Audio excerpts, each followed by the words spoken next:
নমস্কার, আমি সাধু বাবা। আপনারা সব ভালো আছেন আশা করছি। আজকে দুটো সাধু কথা বলি। আর যোগ সাধনা, হ্যাঁ, আমরা সবাই যোগী,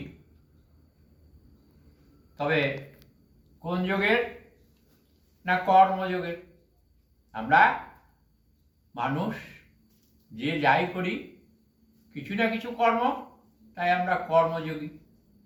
আর এই কর্মযোগটাকে আমরা বেশি প্রাধান্য দিয়েই থাকি, নাকি? তাহলে মানুষ মোটামুটি সবাই কর্মযোগী। আর এই যোগক্রমে বিষয়বস্তু, ঈশ্বর এসবই লাভ করা যায়, নিজেও ভালো থাকা যায়, নাকি?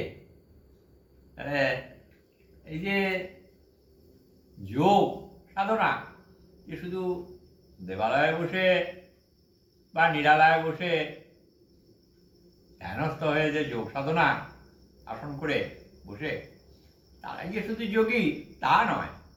তারা তো যোগী বটে, কিন্তু এছাড়াও মানুষ যে সমস্ত কর্মগুলো করে সেই কর্মে আমরা কর্মযোগের যোগী সবাই। তাহলে এই কর্মযোগের মধ্যে কি থাকে? সব থেকে বেশি থাকে বিষয় এবং বস্তু, নাকি?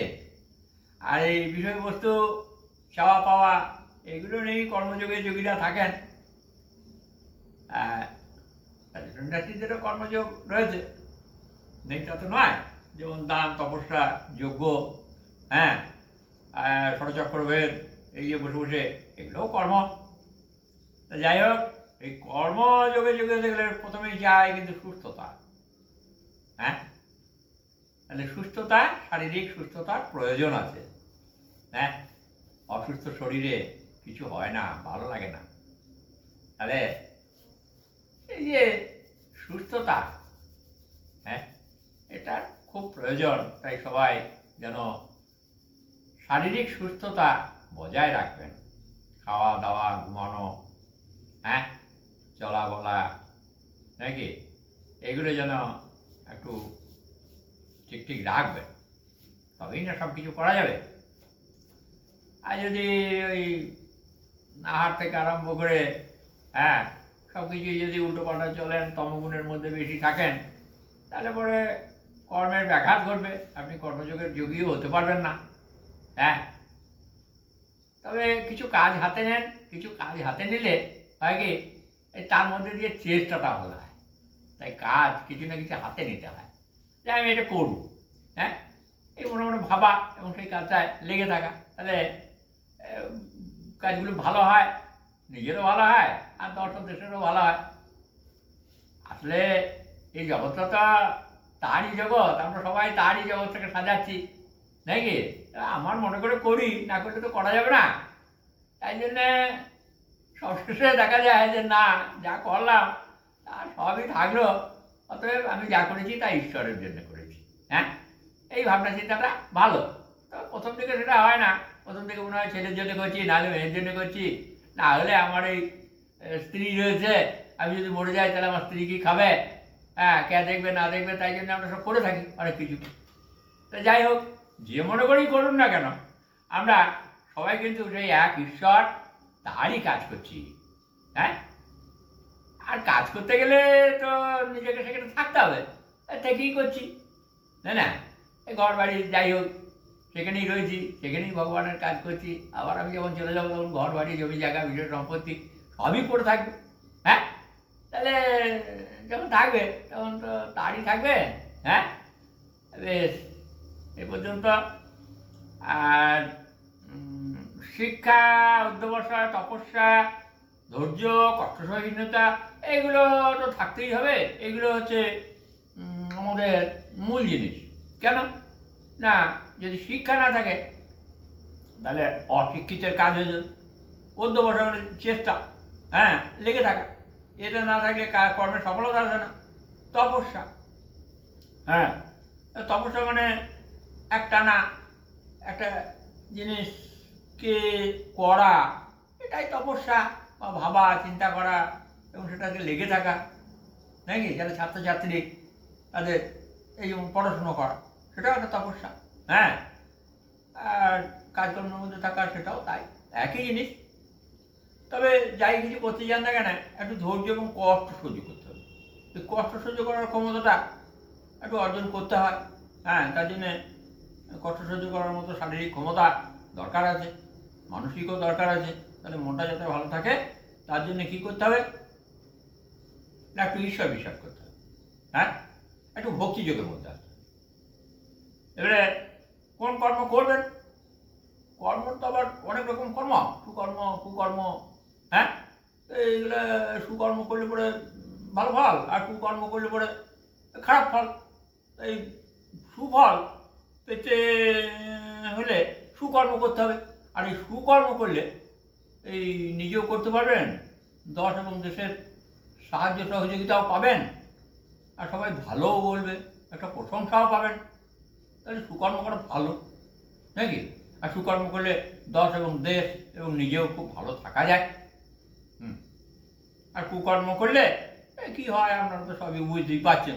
হ্যাঁ, পরিশেষে জীবনটাই অন্ধকারময় হয়ে যায়, তাতে মানুষ কষ্ট পায়। হ্যাঁ, তখন আর কিছু করার থাকে না। হ্যাঁ, এই জন্যে একটু ওই আধ্যাত্মিক চিন্তা ভাবনা করা ভালো। কেন? এই ঈশ্বর আছেন, তিনি আমাদেরকে সদা সর্বদা শক্তি যোগাচ্ছেন। আমরা সেই শক্তির যেন অপব্যবহার না করি, শক্তিটাকে ঠিক ঠিক যেন কাজে লাগাই, এই মনে করে যে শক্তিটুকুই আছে, যতটুকু আছে, যদি বলার শক্তি থাকে তাহলে বলবেন, যদি কিছু করার শক্তি থাকে তাহলে করবেন, যদি লেখার শক্তি থাকে তাহলে লিখবেন।